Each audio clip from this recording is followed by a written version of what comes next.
बंगाल के कलकत्ता के रहने वाले शांतनु कुमार जी हिमाचल में रहकर 2000 से अधिक लावारिस शवों का अंतिम संस्कार कर चुके हैं। निस्वार्थ भाव से लगातार कई सालों से यह कार्य कर रहे हैं और इस कार्य के लिए इन्होंने आजीवन ब्रह्मचर्य रहने का भी जो है प्रण लिया है। अभी हमारे साथ मौजूद हैं। हिमाचल में यह सेटल हैं लेकिन मूलतः बंगाल के कलकत्ता के रहने वाले हैं। इनसे बातचीत करेंगे। सर, कहाँ से प्रेरणा मिलती है? सबसे पहले तो मैं आप मीडिया के धन्यवाद कहूँगा कि मेरा मिशन लावारिस के बारे में आज लोगों को जानकारी देने के लिए आप लोग आगे आए हैं। प्रेरणा मुझे जहाँ से मिला है वो है हमारा अथली घाट शमशान घाट है हमीरपुर का, स्वर्गाश्रम उनको बोले जाते हैं।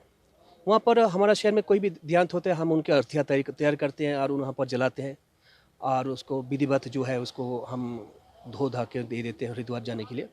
तो जिस दिन उसी दिन क्या हुआ कि एक डेड बॉडी हमारा शहर का ही किसी का जल रहा था, तो दूसरी तरफ जो हमारा शमशान घाट की चूल्हा है वहाँ पर भी एक लावारिस पुलिस वाले जला रहा था। तो मेरा मन में सवाल है कि जो हम जो इसके तरीके से जो जला रहे हैं, इनके विधिवत जो कर रहे हैं, इनको हवन करेंगे जो नियम है हमारा हिंदू शास्त्र के अनुसार, तो क्या वो लावारिस के लिए भी कोई करेंगे? तो जब मैं दूसरी चूल्हा में वहाँ गया तो पुलिस वाले से पूछे कहाँ से डेड बॉडी, बोले लावारिस है सर। तो मैं बोले इनके लिए बाकी कोई है? तो बोले तो हम एक कमेटी वाले जलाएंगे, चले जाएंगे। तो मैं बोले इसका अस्थियाँ, बोले सर वो कौन लेगा, वो तो ऐसे पड़े रहेंगे। तो मन में एक थोड़ा सा प्रेरणा आया। मैं बोले देखो हम जो अपने लिए अस्थियाँ जो है हम गंगा जल दूध से धोते हैं, उसमें 5 सिक्का डालते हैं, फूल डालते हैं, विधिवत हरिद्वार में ले जाते हैं, लेकिन ये लावारिस के लिए ऐसा नहीं होगा। तो मेरे मन में वहाँ से पैदा हो गया नहीं इस लावारिस के लिए मैं भी कुछ करूँगा। तो वहाँ से मैंने लावारिस अस्थियाँ उठाना शुरू किया और ऐसा करते करते आज 2024 तक हमारा लावारिस अस्थियाँ पहुँच गया है उसका संख्या, और इसमें मेरे पास 3 अस्थियाँ हैं। कोरोना काल की अगर बात करें तो इन दिनों कैसे इस कार्य को कर रहे हैं, क्योंकि रिसेशन है, दुकान में भी आपकी कमाई कम हुई होगी। कैसे इस अपने मिशन को आगे आप बढ़ा रहे हैं और कैसे अंतिम संस्कार करना भी चुनौती है? और कोरोना से जो पीड़ित थे लोग, जिन्होंने कोरोना महामारी में दम तोड़ा, तो इस दौरान इस सारे कार्य को आपने कैसे आगे बढ़ाया? देखिए कोरोना सिर्फ हमारे लिए नहीं है, मतलब पूरा वर्ल्ड में एक कोरोना एक विषम महामारी जो आया 2020 से शुरू हुआ, और 2020 से जब कोरोना चालू हुआ तो इवन इतना दिक्कतें आया, हमारा दुकान बंद रहा, हमारा रोजगार का कोई साधन नहीं था और हरिद्वार आने जाने का भी कोई व्यवस्था नहीं था, बसें बंद थे। और वह हर की पौड़ी में बिल्कुल हर की पौड़ी जो ब्रह्मकुंड है जहाँ पर हम अस्थि विसर्जन करते हैं वहाँ पर भी पूरा वहाँ पर मना ही था कि भाई ऐसा काम नहीं होगा। लेकिन हमने एक तो मेरा शुरू से कि उसूल ये रहा कि हमने कुछ भी काम करते हैं उसको साइलेंट ही रखते हैं, हम कब कहाँ जाते हैं किस तरीके से काम करते हैं, मैं उसके प्रचार प्रसार ज़्यादा पसंद नहीं करता हूँ। लेकिन कोरोना काल में मैंने इसको बिल्कुल नहीं रोका। मैंने अपनी पैसों की तो जो भी था मेरा इनकम थोड़ा घर में जो जमा पूंजी था उसी से मैंने बेशक हरिद्वार नहीं गया, हमारा जिला कांगड़ा के ही कलेश्वर महादेव घाट है ब्यास नदी के किनारे, वहाँ पर हमने अस्थि विसर्जन करते रहा। उसका बड़ी मान्यता है, पंचतीर्थ के नाम से जाने जाते हैं।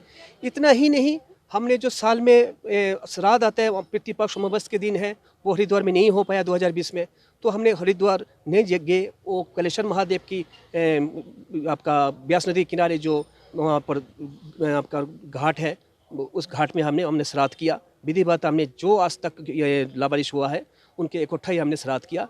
और 2021 आया, आज 2021 में भी शुरू में बड़ी दिक्कत आई, बीच बीच में कभी परमिशन लेके जाना पड़ा, ई पास की व्यवस्था हुआ, हमने जैसे करते 12,000 15,000 का हमने हरिद्वार भी देके हमने गए, तो जैसे ऐसे करते रहा। लेकिन हमने मिशन लावारिस के रुके नहीं, हमने जहाँ तक हो सके उन दिवंगत आत्मा को गति करते रहे। बात करें अगर आपको कोई मलाल है सरकार की तरफ से या प्रशासन की तरफ से, आपको इसमें कोई सहयोग नहीं मिला है, जैसा कि हमारी आपसे बातचीत हुई है, कोई मलाल है आपके मन में कि इस तरह का सहयोग मिलना चाहिए था इस कार्य को लेकर? देखिए मलाल की बात तो ऐसा करें कि मलाल तो देखिए शिकायत शिकवा करके तो काम नहीं चलता है।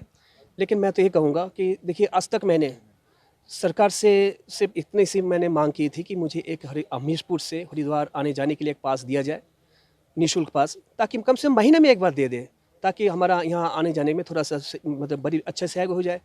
लेकिन ऐसा हुआ नहीं, कोई सरकार आए कोई सरकार गए। ठीक है, सरकार ने कोई मान सम्मान मुझे दिए है, कोई अवार्ड मुझे दिए जिला स्तर से लेके प्रदेश स्तर पर, इतना ही नहीं बाहर भी मैंने कोई इंटरनेशनल अवार्ड मैंने लिया, 25 अवार्ड आज तक मिशन लावारिस को मिला है। उसमें जो भी राशि मिला है वो भी हमने ये विभिन्न सामाजिक संस्था में बांट दिया। लेकिन हाँ, इतना जरूर सरकार को करना चाहिए कि चलो एक कोई ऐसा कोई इस तरीके से किसी लावारिस की गति करता है। और मैं ये भी कहना चाहूँगा कि पूरा हिंदुस्तान में हिमाचल प्रदेश पहला राज्य है सिर्फ जहाँ लावारिस को सिर्फ जलाया नहीं जाता है, लावारिस को जलाना तो सरकार की एक मजबूरी है, वो बदबू निकालेंगे उसको जलाना पड़ेगा, लेकिन क्या उसका जो विधिवत गति करना जो हम अपनों के लिए करते हैं उस लावारिस को विधिवत गति करना, वो भी हरिद्वार जाके गंगा जी में ब्रह्मकुंड में पिंडदान के साथ सारी नियम के अनुसार हम करते हैं। वो हिमाचल पहला राज्य है पूरा देश में। और दूसरी बात ऐसे कि ये भी बिना किसी सरकारी सहायता के हम इस काम को कर रहे हैं, लेकिन सरकार से सब इतना से ही मैं कहना चाहूँगा, कम से कम इतने से हमें एक आने जाने के लिए हरिद्वार में आने जाने के एक पास की व्यवस्था करें, ताकि हम कम से कम हमारा इस मिशन लावारिस को बड़ी अच्छा सहयोग हो जाए। और दूसरी बात मैं सरकार से ये भी मेरा अनुरोध रहेगा कि सरकार की जो प्रोटोकॉल है कि लावारिस को जलाते हैं, हर पंचायत जिला स्तर पे जो भी एमसी होते हैं उन्होंने जलाते हैं, लेकिन सरकार उसमें एक आदेश जारी कर सकता है कि कोई भी लावारिस ऐसे जलाए जाते हैं उसका अस्थिया जो है मिशन लावारिस को देने की कृपा करे। इसके लिए हमने कोई सहयोग नहीं मांगा, सिर्फ हमें भेजने की कृपा करे मिशन लावारिस को।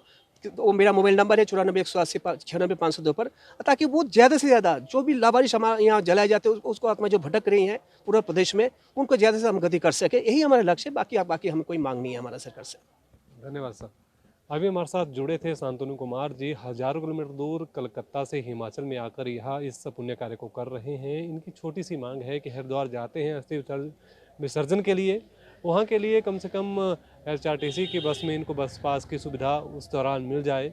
छोटी छोटी मांगे हैं, लेकिन जिला प्रशासन और प्रदेश सरकार का इस तरफ कोई ध्यान नहीं है। लंबे समय से इस कार्य में जुटे हैं और मलाल इन्हें इस चीज़ का है कि कोई छोटा सा सहयोग भी प्रशासन की तरफ से इन्हें नहीं मिल पा रहा है, लेकिन इनका जो निस्वार्थ भाव का जो कार्य है वो लगातार जारी है।